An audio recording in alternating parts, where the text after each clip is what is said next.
Assalamualaikum warahmatullahi wabarakatuh. Saya Ika Witantri dari kelompok 3 akan menjelaskan materi mengenai bahan pustaka. Mari kita simak materi selengkapnya. Bahan pustaka. Bahan pustaka adalah bagian koleksi perpustakaan yang terdapat di perpustakaan.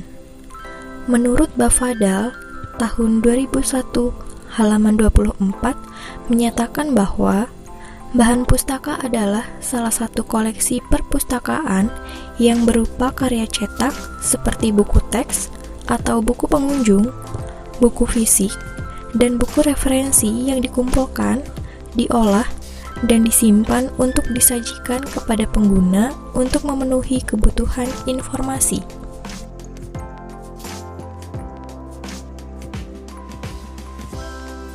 Perpustakaan pada umumnya menyediakan berbagai koleksi data atau informasi yang terekam dalam berbagai bentuk media, seperti media cetak dan media audiovisual. Kumpulan bahan pustaka yang terdapat di perpustakaan dikenal dengan istilah koleksi perpustakaan. Koleksi perpustakaan merupakan salah satu unsur pokok dalam sebuah perpustakaan, sehingga dalam sebuah perpustakaan haruslah didukung dengan koleksi yang memadai, sehingga pelayanan pun dapat dilaksanakan secara maksimal.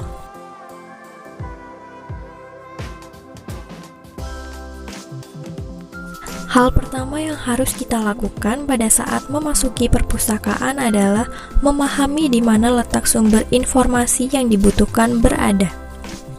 Salah satu tempat yang patut kita tuju adalah bagian referensi.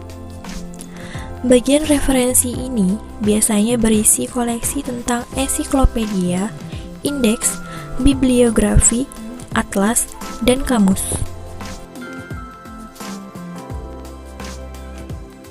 Adapun hal-hal yang harus diperhatikan saat mencari bahan pustaka di perpustakaan. Yang pertama adalah mencari buku dengan online katalog dan card katalog.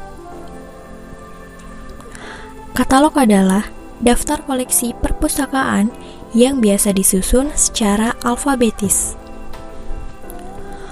Online katalog atau disebut juga katalog online merupakan perkembangan dari sistem katalog perpustakaan sebagai akibat dari penerapan teknologi informasi dan komunikasi di perpustakaan.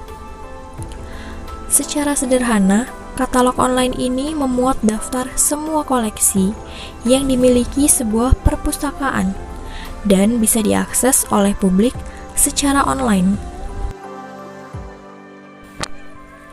Selain itu, kita pun dapat menggunakan card katalog untuk mencari buku atau artikel yang kita butuhkan. Pada umumnya, buku koleksi perpustakaan didata dalam 3 jenis kartu katalog, yaitu yang pertama adalah katalog yang berisi data tentang pengarang atau penulis. Katalog jenis ini digunakan jika buku yang akan kita cari hanya diketahui nama pengarangnya, atau ingin mengetahui pengarang tertentu telah mengarang buku apa saja. Katalog pengarang disusun sistematis berdasarkan nama pengarang suatu karya di dalam kabinet katalog. Penulisan nama pengarang adalah dengan cara menuliskan terlebih dahulu nama keluarga. Yang kedua adalah judul buku.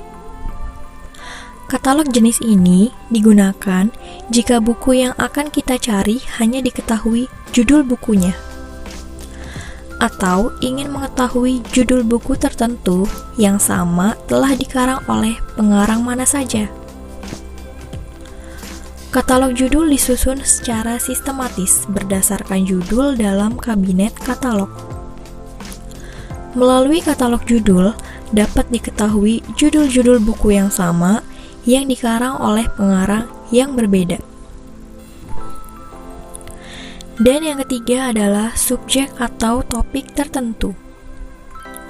Katalog jenis ini digunakan bila kita ingin mengetahui berbagai buku yang membahas subjek yang sama. Biasanya sering digunakan dalam mengumpulkan bahan pustaka untuk kepentingan pembuatan penelitian, makalah, dan sebagainya yang membahas suatu subjek tertentu.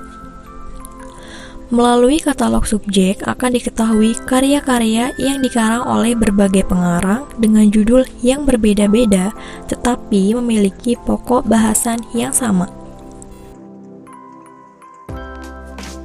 Yang kedua adalah memeriksa bahan-bahan pustaka yang telah diperoleh. Setelah bahan pustaka terkumpul, kita harus memeriksa bahan-bahan tersebut apakah sesuai atau tidak dengan topik yang akan kita tulis. Cara untuk memeriksa bahan pustaka tersebut adalah: yang pertama adalah atur waktu membaca. Ada baiknya kita mengatur waktu dalam membaca, yang bertujuan agar waktu yang dipakai untuk mencari bahan pustaka dapat digunakan seefektif mungkin, sehingga waktu yang dipakai tidak terbuang secara sia-sia. Yang kedua adalah bacalah secara selektif. Dalam mencari bahan pustaka, kita pun harus selektif dalam mencari bahan yang akan kita cari. Maka dari itu, ada baiknya kita sudah memilah-milah buku yang sekiranya sesuai dengan topik yang akan kita tulis. Hal ini juga bertujuan agar bahan pustaka yang kita cari tidak menyimpang dengan topik apa yang akan kita tulis. Yang ketiga adalah bacalah secara bertanggung jawab. Dalam mencari bahan pustaka, kita harus senantiasa menerapkan rasa tanggung jawab untuk membacanya. Maka dari itu dibutuhkan sikap selektif agar kita tidak asal memilih buku. Dan yang terakhir adalah bacalah secara kritis. Saat mencari bahan pustaka, sikap kritis sangat diperlukan. Ada baiknya kita mengutarakan pertanyaan-pertanyaan yang muncul di pikiran ketika membaca buku tersebut, sehingga jawaban terkait topik yang akan kita bahas pun dapat terjawab melalui bahan pustaka yang akan atau telah kita tentukan. Yang ketiga adalah membuat catatan dari bahan-bahan pustaka. Salah satu cara terbaik dan paling sederhana dalam membuat catatan ini adalah selalu mengacu pada kartu indeks yang telah kita buat. Kartu indeks ini berkaitan dengan kata kunci dari topik yang telah kita tentukan. Dengan membuat catatan-catatan, diharapkan semua pertanyaan dari indeks yang telah kita buat dapat terjawab melalui bahan pustaka yang telah kita tentukan. Yang keempat adalah membuat ringkasan dan paraphrasing. Di samping membuat catatan, kita pun dapat membuat ringkasan atau paraphrasing dari sumber bacaan yang kita dapatkan dalam menunjang keberhasilan proyek tulisan kita. Ringkasan ini berkaitan dengan catatan yang telah kita buat. Namun, dalam kegiatan ini berarti kita meringkas bagian dari sebuah bahan pustaka ke dalam kata-kata sendiri. Bahan pustaka yang diparafrasekan biasanya lebih pendek dari bagian aslinya. Dan yang terakhir adalah membuat kutipan. Jika dalam membuat ringkasan, artinya kita menguraikan bahan pustaka menggunakan bahasa sendiri, dalam kegiatan mengutip, kita harus mengutip dengan persis dan apa adanya dari sumber bacaan yang kita gunakan jika pernyataan tersebut merupakan pandangan mendasar dari penulis. Dan jika kita ubah ke dalam bahasa sendiri, maka akan mengaburkan arti sesungguhnya. Nah, teman-teman, demikian penjelasan mengenai bahan pustaka. Terima kasih sudah menyimak video pembelajaran yang telah ditampilkan. Wassalamualaikum warahmatullahi wabarakatuh.